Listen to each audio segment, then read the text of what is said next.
5,000 years. And don't forget, we invented all these things, and we're going to go ahead in the next 5,000 years. It's the only country where a language has survived 5,000 years. The only country where the present generation shares the same basic thinking as the past.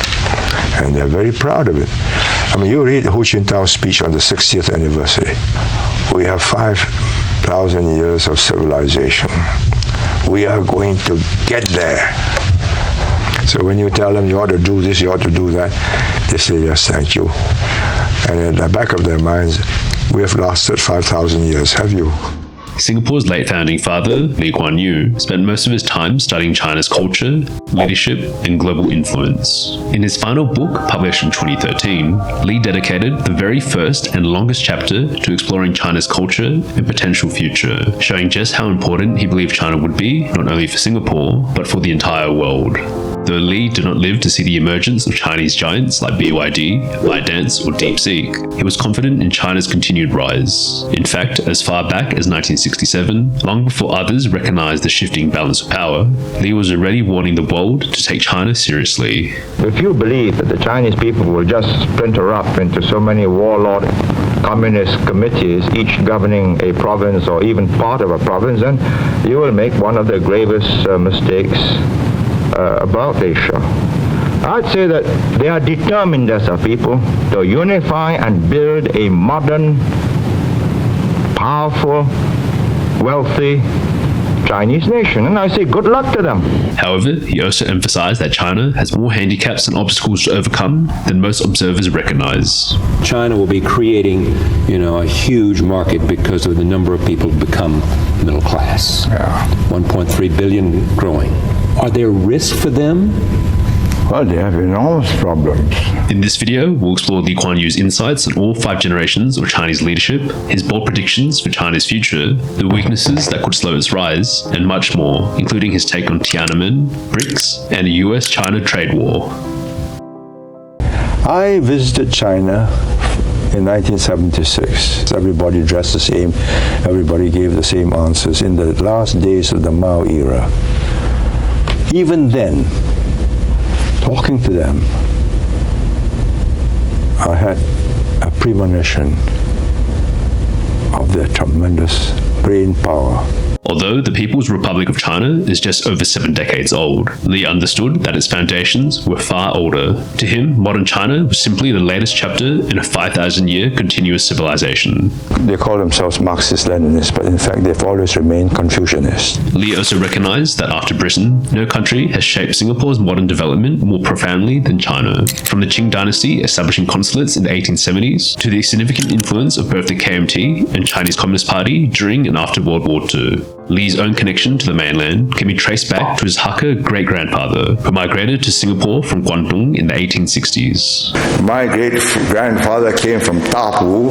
He made a small fortune. He went back. His wife did not want to go back with him, so that's why I'm here. Though Lee would never visit his ancestral village for political reasons, his first official visit to China would come more than a century after his great-grandfather's journey, a moment that would reshape Singapore-China relations forever.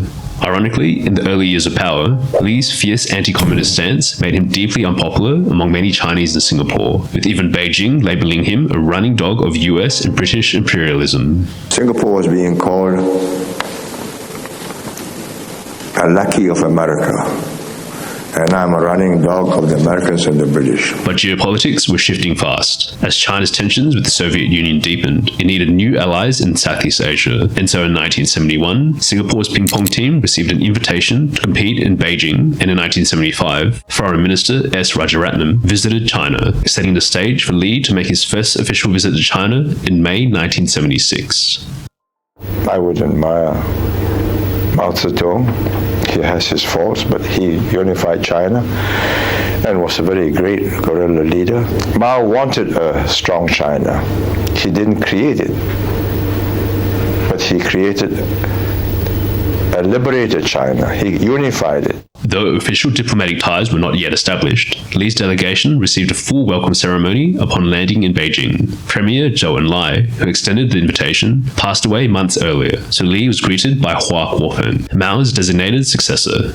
From the outset, Lee would insist that all diplomatic meetings be conducted in English, and he would purposely include Rajaratnam and Ahmad Mattar in his delegation to emphasize Singapore's multicultural identity. China, in turn, wasted no time raising its concerns about Singapore's military ties with Taiwan and its relations with the Soviet Union. Having met Guofeng in Beijing, sat down and listened to him. I said, now I have something very serious to talk to you. I hear you are in military alliance with Taiwan. Taiwan belongs to China. I said, yes, we know that. I decided to counterattack. I said, by the way, you told me yesterday that communists never interfere in the activities of other countries. Why are you giving arms and support to the Malayan Communist Party to overthrow the Singapore government? But despite his firm stance, Lee's delegation would receive a surprise invitation to meet Chairman Mao himself, an extremely rare honor for foreign visitors. But what they saw was only a shadow of the man who had united China after 200 years of chaos. You knew Mao Zedong? Yes, but then he was already half a vegetable. Lee also recognized that had Mao or Hua remained in power, China could have imploded like the Soviet Union. Without Mao Zedong, maybe China would not have been so easily liberated, as they call it, and the KMT defeated, and the People's Republic pronounced on the 1st of October 1949, and they said the Chinese people have stood up. But had he continued, I think China would have been in a parlous condition. After meeting Mao, Lee and his delegation traveled across China, but found themselves surrounded by paranoia and propaganda. Officials spoke to them in robotic, rehearsed phrases, and everyone wore the same Mao suits. The China I visited in 1976 was dilapidated, down, gray, drab, everybody in the same Mao jackets. I was put up in the best hotel in Shanghai. I went down at night after dinner to see what it's like, and dark streets, unlighted shops, and whole streams of people. So you've got to keep on moving, otherwise you're holding everybody up. And yet, despite the jarring experience, Lee did come away with one lasting impression at the end of the trip. He was struck by China's cultural confidence, where the people believed fiercely that they were destined to restore their 5,000-year-old civilization. More than a diplomatic milestone, this first visit laid the foundation for future Singapore-China relations and gave Lee a crucial reference point for understanding one of the greatest national transformations in modern history. Deng Xiaoping, Yes. is clearly a man that you admire as much as anybody that I know. If you have met him and you know what China would have been without him, you cannot but admire the man. At 70... More than admire, I mean, you look at him as one of the giants of our time. He saved the country. After the Cultural Revolution. 1.2 billion people would have imploded like the Soviet Union. After the Cultural Revolution, or after Tiananmen, or when? No. He saw it in the 1970s, before Tiananmen. Yeah. He saw it before the Soviet Union imploded. And he said, open up. As previously discussed on this channel, one of the most consequential meetings in modern Singapore-China relations took place in 1978, when Mao's successor, Deng Xiaoping, visited Singapore. He looked at me and said, I came to Singapore in the 1920s on my way to Marseilles. It was a lousy place. I congratulate you. It's a nice city. It's a garden city. So I looked at him and said, we are the descendants of the landless peasants, not the scholars, not the poets, not the people with the artistic and other talents. You have them. Whatever we can do, you will do better. In the years that followed, Lee visited China almost every year between 1980 and 1990. Each time, he saw a country changing at breakneck speed. He noticed that people were happier, they dressed how they wanted, and they spoke more freely. Lee also began to understand China's system more deeply. He was impressed by the thick layer of talent spread over the continent, where political leaders weren't chosen by their popularity with voters, but through a vigorous meritocratic process that starts as early as primary school. It's my voters who will make me the chief minister in the next election. But in China, when you tell the party secretary, this must be done, and you don't do it, you know, in the next reshuffle, you'll move sideways. So if you want to get up to the Politburo, you make sure it's a success. Because that's the way it is. The system works because if you perform, I promote you. You don't perform, you're out. However, as he traveled across the country, Lee also saw the immense challenges that Chinese leaders faced, from the lack of educational resources in poorer regions to the increase in corruption and nepotism that quickly came with Deng's reforms, issues that exploded on the world stage in 1989. When the Tiananmen Square protests broke out in the spring, Lee watched with unease as the events unfolded on TV. The students early on had started with calls to end corruption and inflation, but when they began directly challenging the government and then Deng Xiaoping himself, Lee predicted that it would not end peacefully. On June 4th, Lee will put out a public statement on the situation, stating, "My cabinet colleagues and I are shocked, horrified, and saddened by this disastrous turn of events. We had expected the Chinese government to apply the doctrine of minimum force. Instead, the firepower and violence used caused many deaths and casualties." But Lee, unlike the Western press and media, didn't outright condemn the Chinese government, believing that Tiananmen wasn't the end of the world. The Western media wants a sensation. And they want to portray China as an intolerant,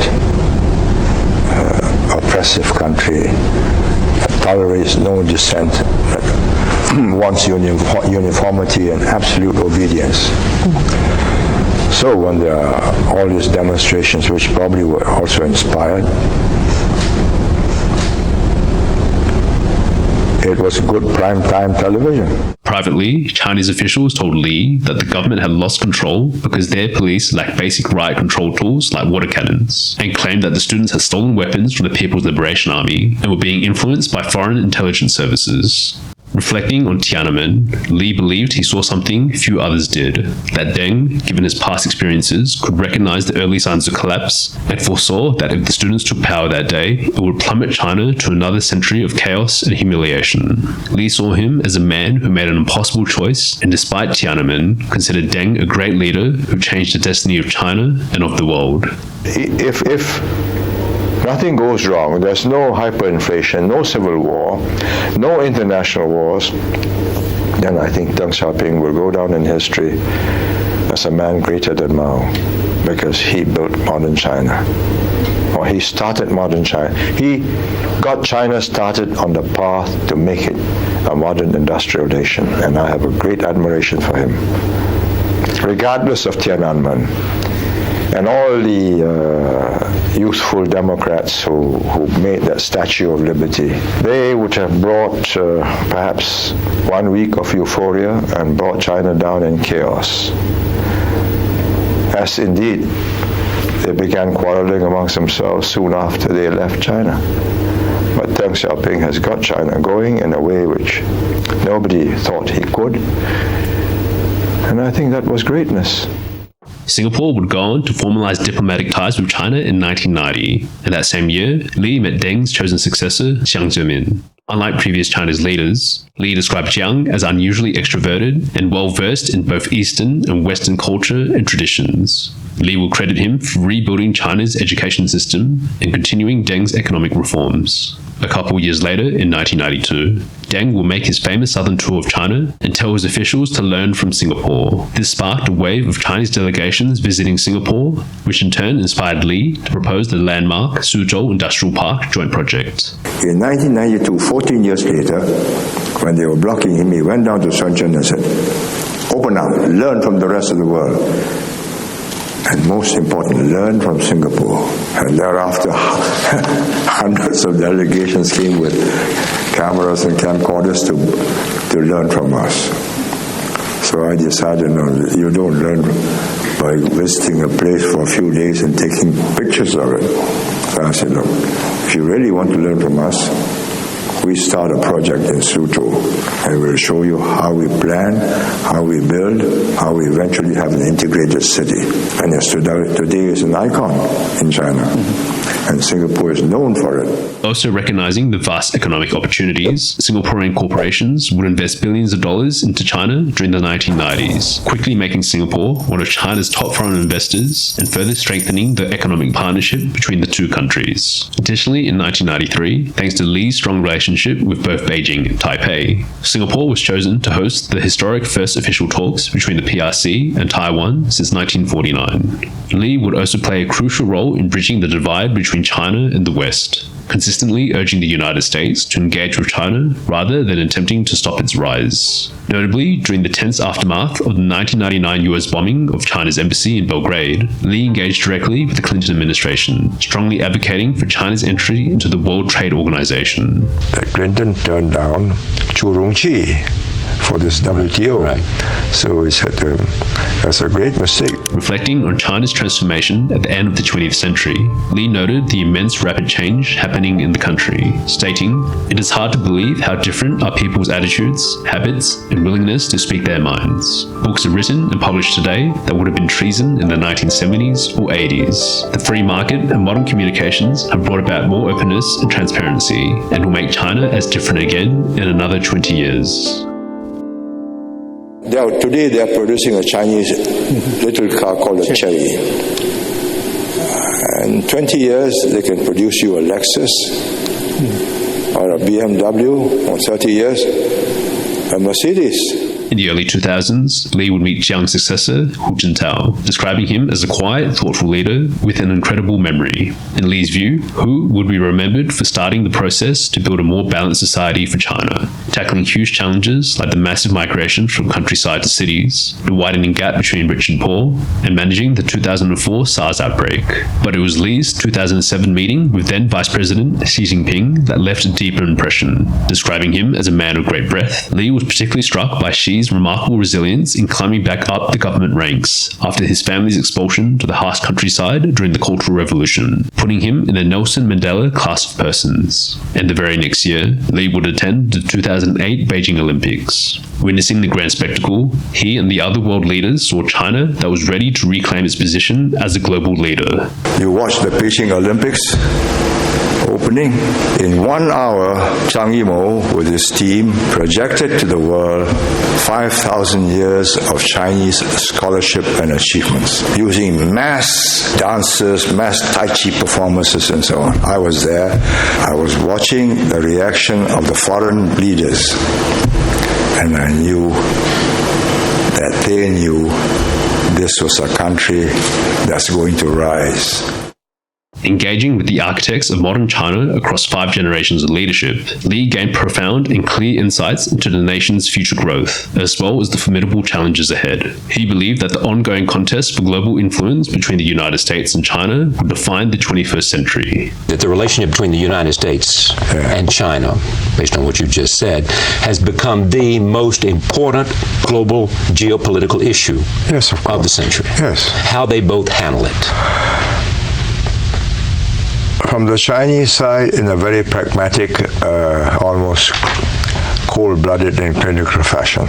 Observing China's rapid military advancements, he judged that in the short term, a direct military conflict between the two powers was unlikely. Nuclear weapons between big powers, I think, is a plus because it stops major wars. Bipolar world is more secure. Both sides have weapons of mass destruction that prevents a conflict. However, he identified Taiwan as the only potential flashpoint for any military confrontation. Do you believe the Chinese will take over Taiwan? I believe reunification is inevitable. In the next 50 years? I cannot say. Maybe 50, maybe more, maybe less if foolish things happen in Taiwan. If they feel that Taiwan under a new government, a new president, is edging away and determined to make a run for it, they're going to stop it. But despite this, Lee doubted that the United States would have the resolve to engage in a full-scale war over the island. And the United States is adding to its submarine fleet. The United States has more of a military presence than it had. Yeah, but is it going to be used? It's a what? It's a standoff. Supposing you have a fight with the Chinese over Taiwan and you win. Is that the end of the problem?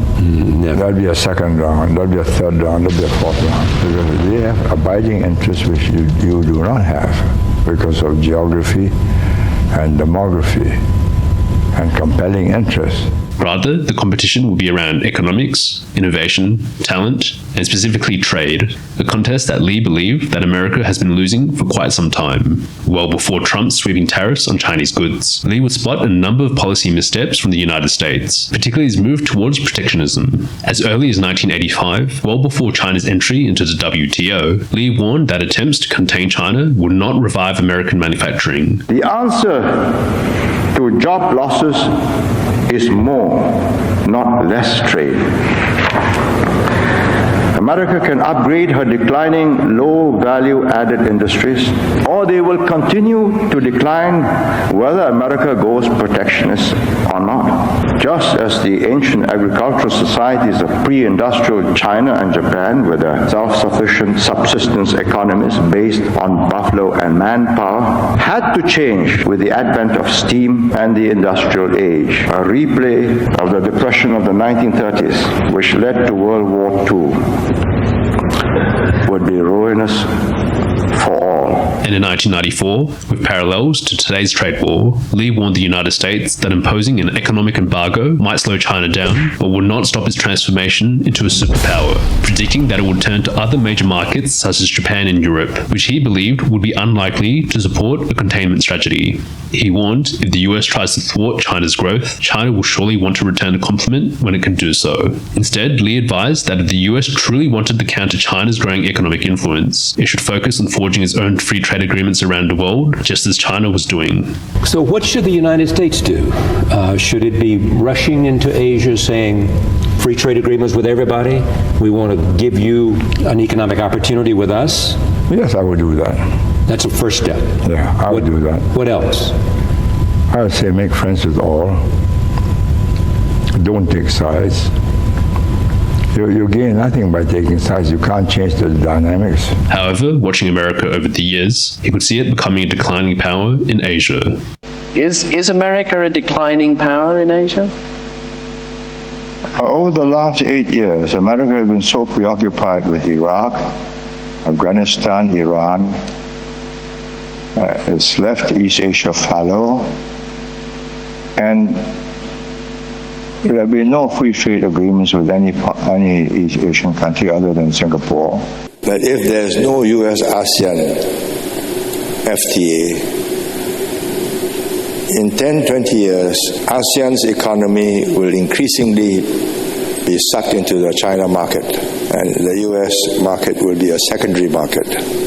If you look at Japan, China-Japan trade now is bigger than a Japan-US trade. Proximity and complementarity. I believe the US have a lot of ground to catch up. And probably they did not believe this would happen so fast, but it has. Fast forward to today, and China stands as the largest trading partner for over 120 countries, cementing its dominant role in the global economy. Lee also recognized that, unlike in the West, many nations in the global South admire China, viewing it as a model for rapid development and a credible alternative to Western dominance. The countries of the West buy the oppressive regime line. The neutral countries, especially in Asia and Africa, and maybe even Latin America, do not buy that line. They have been to China, they know that China is making tremendous progress, that because of peace and stability in the country, that progress is possible, and they are admiring that progress. In fact, Lee observed that China's foreign policy was winning it more friends, unlike the United States. I'm not interested in changing regimes. I'll deal with you as you are, whether you're a dictatorship, whether you're a tribal leader, whatever. And we maintain good relations. I need your oil, I need your resources. Let's do business. There is no evangelistic urge to change things. Is America, you think, a proselytizing country? They want to sell their values and they believe in their values and they want everybody to... Yes, always has been and always will be. Which brings us to BRICS, a key player in the US-China power struggle. Although Lee did not live to see the current makeup of BRICS, he first mentioned the grouping in 2010 with skepticism, stating, "They are totally different countries with totally different opportunities, totally different backgrounds, and totally different futures."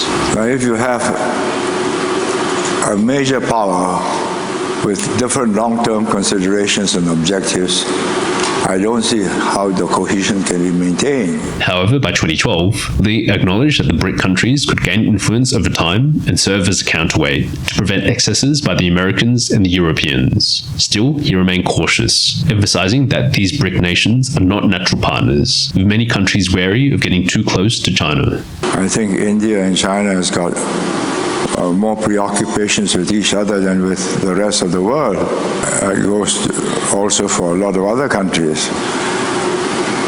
If you look at the disputes over the border that arose after the 1962 clash, Arunachal Pradesh is still not settled. And I think that's high on the agenda of both India and China. Between China and Russia, I think there's very little conflict of interest now. They've settled the borders across the Amur River. I'm not sure if that's the end of the story because the Russians have co-opted large parts of Siberia, which used to belong to China. Their population is not growing, and the Chinese population is moving in there doing business.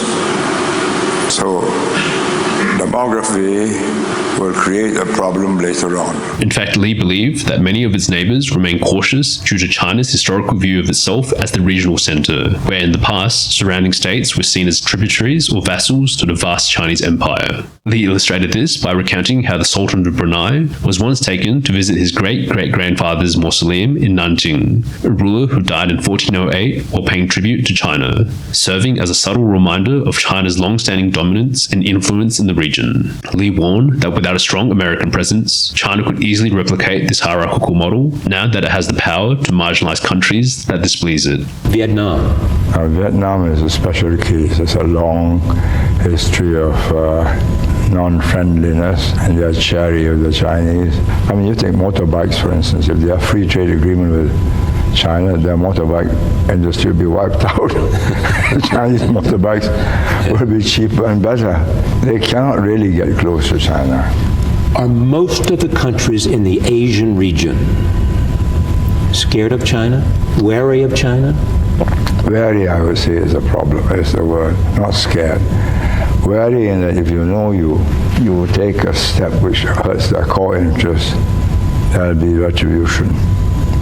What they would do is shut off their markets to your goods. That's the least they can do. The growing Chinese middle class is good for everybody, though. Oh, yes. It makes a consumer demand that everybody wants a piece of, including India. I'm not sure. You're not sure India does? Because they're scared of the competition. The Chinese have offered the Indians a free trade agreement. The Indians have not snapped at it, because then Chinese goods will go into India and compete, and the Chinese car will knock out the Maruti. However, Lee warned China that as become the dominant power in its region, rising nationalism and confidence could easily give way to arrogance, the very same arrogance that contributed to China's decline during the Qing dynasty, when it refused to learn from the West's Industrial Revolution. He recounted how, in the early 2000s, both he and his son were suddenly branded as enemies by the Chinese public. When the Deputy Prime Minister, our Deputy Prime Minister, who's now Prime Minister, went to Taiwan, the barrage of vicious articles on him on the internet from young students was intense. Suddenly, from a good old friend, we became a brand new enemy. Overnight, that gives us cause for reflection. With this, he also saw potential in a younger generation fueled by a desire for retribution against those responsible for China's century of humiliation. I have no doubts that they will have they want a peaceful rise, this generation. But the grandchildren may think that they have already arrived, and then they begin to flex their muscles, and then you will have a very different China. So I put this question to them. They said, no, it won't happen. We'll tell them. We'll teach them all the lessons. You know, the grandchildren never listen to grandfathers. So that's one problem. The other problem is a more crucial one. If you start off in the belief that the world has been unkind to you, that the world has exploited you, the imperialists have devastated you, looted Beijing, done all this to you. One day you get to the top table, you'll square accounts. Well, that's no good. However, Lee also reminded young Chinese leaders that the world was becoming increasingly multipolar, and if China wanted to build lasting global influence, it needed more than just economic and military strength. It needed soft power. As he put it, people must admire aspects of your society, hence the many foreign students now going to America to study in their universities. In fact, to underestimate the other great powers would be a mistake. You're not going back to old China when you were just the only power in the world. As far as you know, Rome was far away. But you are just one of many other powers. Many of them more innovative, more inventive, more resilient in meeting with changes in technology and changes in social lives and so on. Lee would also remind China that unlike its past, it is now relying on the world for its growth and needs to cooperate in as many areas as possible. This is the first time where the Chinese are growing but dependent on the world for its resources. But they're going around the world signing up contracts in Iran and in Africa. Absolutely, but before that, it's all within the Chinese empire. They don't have to worry about the rest of the world. This time, they have to worry about the rest of the world because without the resources, the oil, the iron ore, nickel, whatever, the growth will stop. To highlight this, in 1994, Lee urged China to clarify its position in the South China Sea, and if any resources that it found will be shared with its Southeast Asian neighbors. He warned that such transparency was essential to reduce regional anxieties, advice that contrasted sharply with the rising tension seen in later years. What did you think of Secretary Clinton's speech in Hanoi? I thought it was good. She drew the red lines. These claims of the islets must go in accordance with the law of the sea and not just by brute force. The Chinese had sort of said we have... They produced an old map. An old map that said these are ours, right. Navigational rights. And she came in and said... We go by the law of the sea, which means where is it nearest to? Instead, he urged Chinese leaders to recognize their responsibility not just to pursue national advancement, but to contribute positively to global development as they become the leading power. What you got to get them to understand is, with it goes responsibility.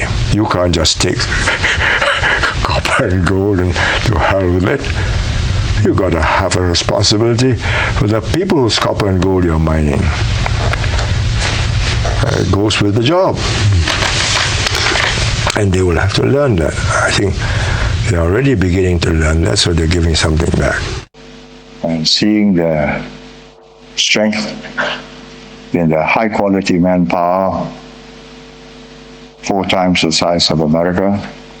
They produce about 2.5 million engineers a year who will go to any part of the world they're told to, and no problems about expat allowances or American schools and health services. They are hungry, they're willing to change their lives. And if it goes on like that, anti-free trade, you're out of the economic race, and you're out of the economic race, you will lose in the long run. And after a while, people in America will say, look, what are we doing maintaining peace and security in the Pacific for the benefit of the Japanese, the Koreans, the Chinese, and the ASEAN countries? So you'll have a very different world. The contest is an economic contest. When it comes to the economic race, Lee saw America's growing national deficit as a major concern that could undermine both the US dollar's strength and its ability to maintain military power in the Asia-Pacific. To hold that ground in the Pacific, you must not let your fiscal deficits and your dollar come to grief. If it comes to grief in the short term, and there's a run on the dollar for whatever reason, and they begin to move their assets out, that's real trouble. However, Lee also believed the Chinese yuan was not ready to replace the US dollar, as China prefers to maintain strict control of its currency. The Chinese yuan is highly controlled. They can make it go up, they can make it go down, and you're not quite sure which way it's going to go. Whereas in the US, you can look at the figures and you can read the federal reports every time they make a decision, and you can make your guess. Still, he predicted that China would eventually relax these controls, though doing so would bring its own set of challenges to manage. Do you think that the Chinese will come under increasing pressure to float the currency? It is not tenable to have this imbalance in the trade between them and the US and the EU.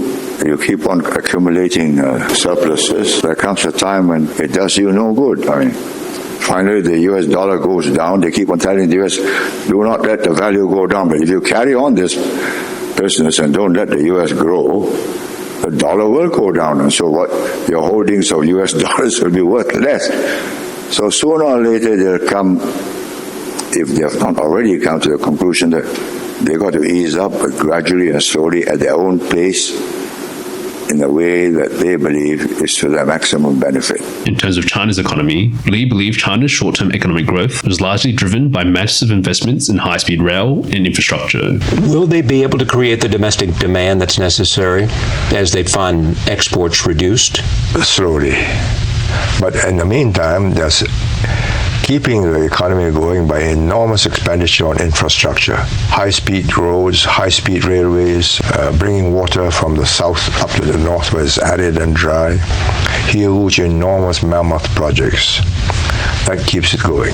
However, he warned that for long-term sustained growth, China must shift from an investment and manufacturing-led model towards a more consumption-driven economy. Well, the Chinese are well aware that their growth is now to depend as much on domestic consumption as exports. So that means they are having to restructure their economy. That means they have to give social security for health, unemployment, and sickness benefits before their consumers will spend. But without a robust social safety net, he predicted it would take a couple generations of rising wealth before Chinese citizens transform from savers to spenders. Well, there's great hope that they will become more of a consuming economy and we'll become more of a saving economy. You point that out. The Chinese have had 4,000 years or 5,000 years of all kinds of catastrophes, earthquakes, floods, famine, invasions, where the central government failed entirely. And nobody can help you. You've got to help yourself. They stuff the money under the pillow because banks are not trustworthy, or gold. And that habit is not going to change, that habit of saving. It will take a long time. It will take 1-2 generations of affluence. And it may happen in the cities, but it's not going to happen in the countryside. This means in the short term, China would avoid fully decoupling from the US. Chinese need U.S. markets, need U.S. technology, needs to have a student go to the U.S. to study U.S. ways and means of doing business so that they can improve their law. That is going to take them 10, 20, 30 years. So they quarrel with the U.S. and become bitter enemies. All that information and all that technological capabilities will be cut off from them. So it will be maintained at the level which allows them to still tap the U.S. And for similar reasons, would not want to weaponize the U.S. Treasury holdings. Should the United States be worried about the fact that the Chinese hold so much debt, of our debt, and therefore, I think Secretary Clinton has said, it's hard to negotiate with your banker. Because your banker has such a large stake in you, he can't afford to see you go down. It works two ways. And they know that. However, Lee foresaw that as China's consumer economy matures, China could gradually reduce its dependence on Western economies with more intra-Asian trade and economic integration. Has Asia decoupled from what's going on in Eurozone or the US, or we are very much dependent on them? I do not think it will decouple. Maybe in 30, 40 years' time, when China has grown sufficiently large and India has grown sufficiently large and the inter-Asia trade and investments have grown, then you may talk of a separate entity which can take the place of what is at present now. The Chinese depend on the Americans, the Indians depend on the whole world. You've got to wait for the time when the Chinese are consumers themselves, and so are the Indians, and then that's a different story. As an extension of this economic battle, Lee believed that in the globalized world, the country that can attract the best talent and innovators will outperform the rest. And Lee believed that America was well positioned to do so compared to China. It's not just American talent that gets you here. You're just 300 million people, and they got 1,300 million. And very many more able people. But you are attracting all the adventurous minds from all over the world and embracing them, and they become part of your team. Now, I don't see 2 million Indians and 500,000 other peoples becoming part of China. I mean, first, the language is so difficult. Yes. Secondly, the culture is not embracive. However, Lee warned that America's continued ability to attract talented Chinese would diminish if it adopted a hostile stance towards Chinese people. Tens of thousands of bright Chinese students in America. You give them a bad impression, a bad time, they'll go home nursing a grievance. But he also noted that the many talented Chinese who settle abroad might find it very difficult to return to China, given the freedoms they enjoy in American society. He said, we're trying to get highly educated Chinese to go back. Yes. Yes, of course. To go back. Yeah. I said, well, what do you say to them? I say to them, you'll have opportunity, and I say to them, the homeland needs you. Yeah. That's what he said. Yeah, that doesn't sell. What sell? Will sell is you can leave anytime you want and allow your children special educational facilities, and all of you can keep your American green card or passports. And that works. Well, I'm not sure whether it'll work, but they'll go back and test the waters. Some. But will you go back and stay? Maybe, because for the older generation, they are emotionally tied up. But will your children stay? No. Their upbringing has been here, and they go back to China, and they say, wow, this is a very regimented society. Papa, I'm going back. So, no, there's no comparison. I mean, there are two, and there's chalk and cheese. Yes. Between the two societies, especially for young children who can see how independent American children are and can grow up and become anything they want, beatniks if you like, or to use an old expression, or whatever in China. Yes. You come out like sausages. Moreover, Lee believed China's culture, where top talent often prefers government roles over entrepreneurship, would limit its innovative edge compared to the US. Traditional Chinese societies have valued first the scholar. Many of the best graduates of their top universities go for a job in government rather than join a private company or start business on their own. With the Americans, it's different. It's always been the opposite. The best graduates go into business or join the big corporations. Yet, with China's vast pool of talent, he did not see it falling far behind America. So when you say China is entrepreneurial, I say yes. But the cream of the crop still goes into government. But they have so many bright people that they can do it. More concerningly for China, Lee pointed to the inefficiency of its state-owned enterprises, predicting that they would eventually need reform. State capitalism is not as effective as private capitalism. Would you stay awake till 2, 3 o'clock in the morning if it's not your company at stake with the latest oil prices? No. So you wake up tomorrow morning knowing that your salary is intact. So I believe very strongly that private capitalism easily outdoes state capitalism. Ultimately, despite these challenges, Lee foresaw that China would become the most dominant power in the region as America scales back. If the U.S. gradually scales down its presence in the Pacific, do you see this creating difficulties for Japan, South Korea, the other non-Chinese countries in this area? Inevitably, because all of them combined, Japan, South Korea, India, the whole of ASEAN can't balance China. Without the U.S., the balance is not maintainable. Will there be an arms race in Asia then? Well, an arms race in which the smaller countries must lose. So it would all depend on China's aggression or lack of it, if we come to that. Well, I'm not sure it's aggression as such as dominance more than aggression. Sun Tzu says, the art of war is to win it without going to war. When it comes to China's internal problems, Lee identified systematic corruption as one of China's most critical internal threats, rooted in his deep-seated Guangxi culture, where gift-giving and favoritism based on personal relationships undermines institutional integrity. Well, if you read Hu Jintao, he said the biggest threat is corruption. Corruption is a matter of life and death for the party.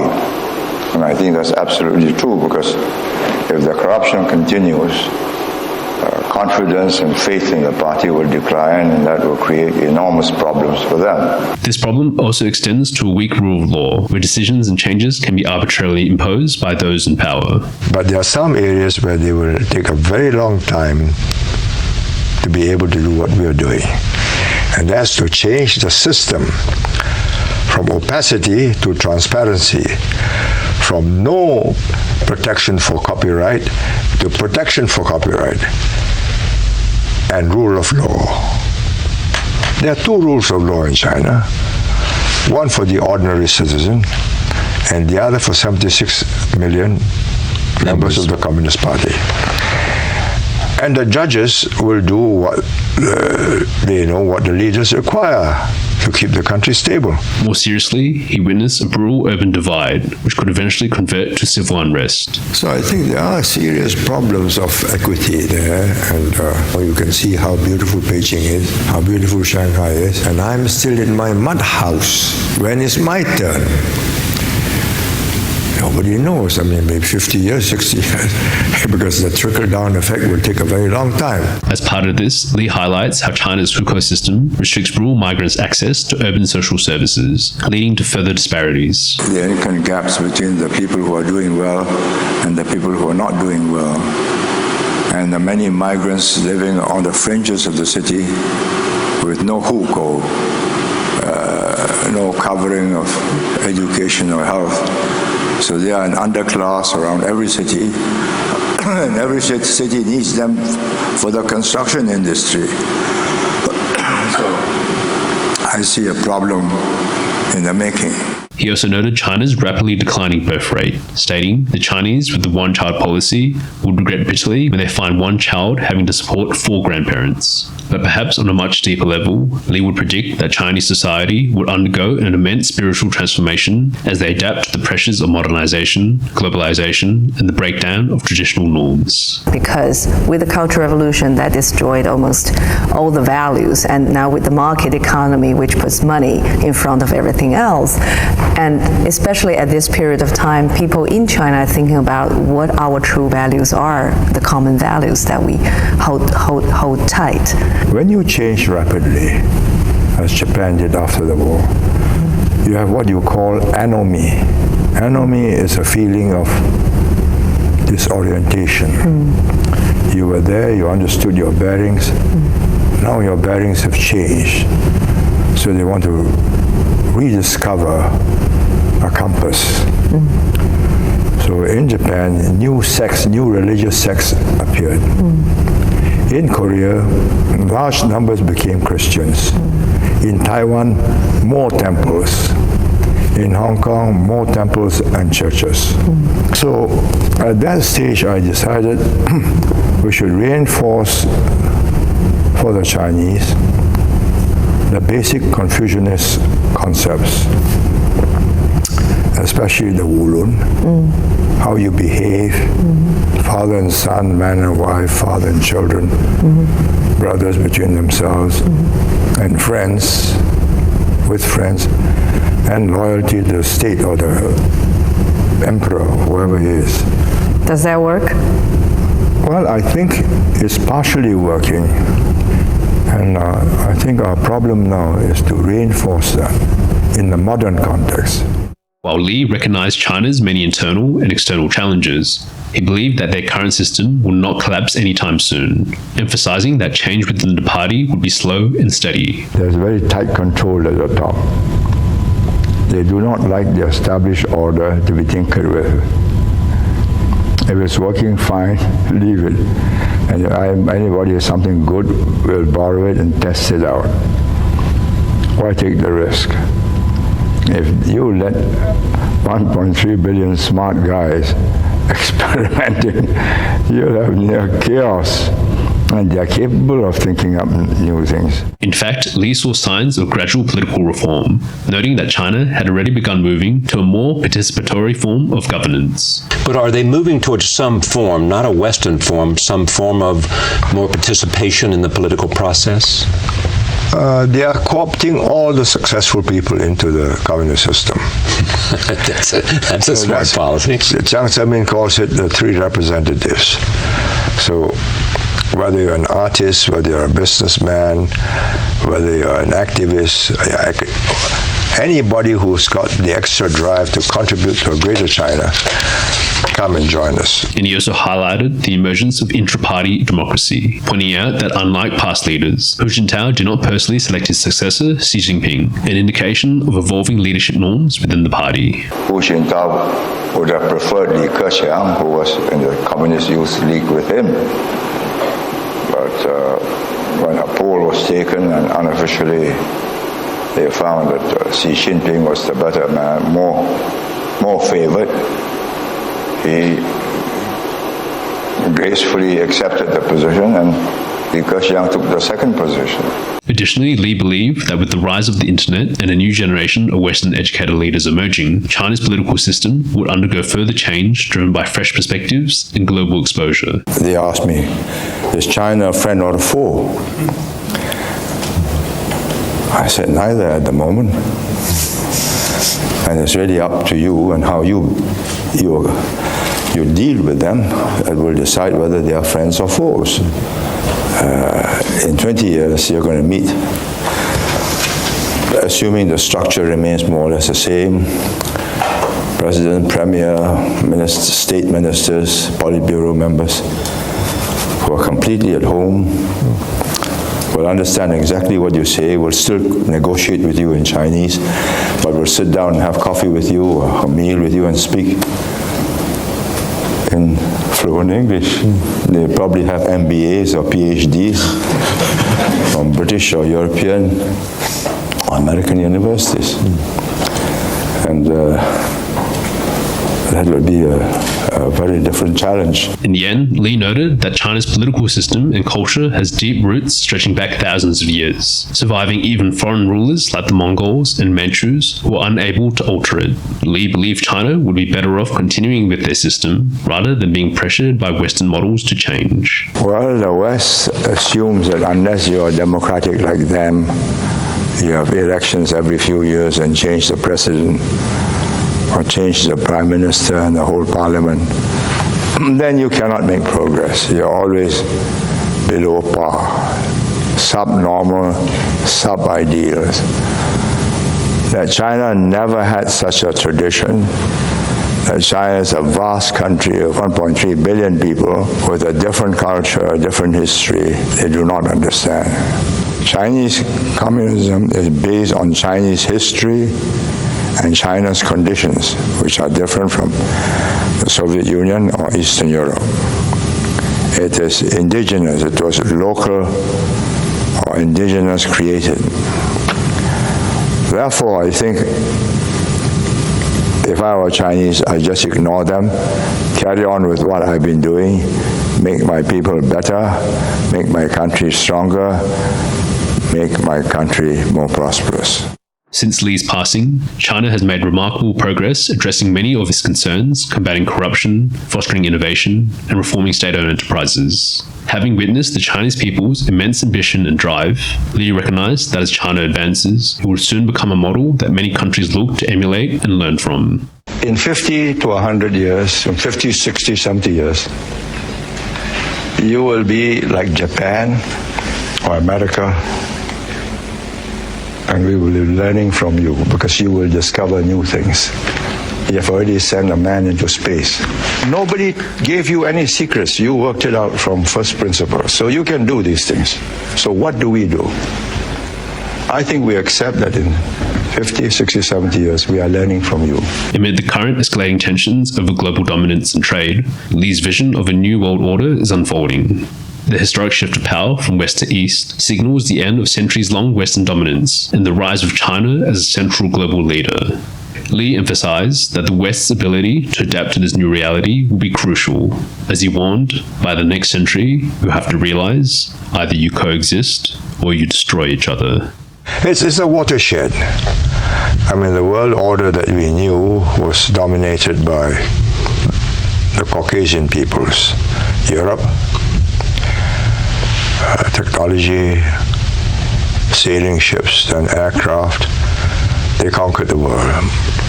Industrialization. Globalization. Well, industrialization first, and they globalized it. And America is the extension of Europe, with a difference in that she's more embracing of other races. The 20th century was the American century. The first half of the 21st century, a large part of it will still be the American. But I believe the second half, you will have to share top places with China and also with India, make space for them too.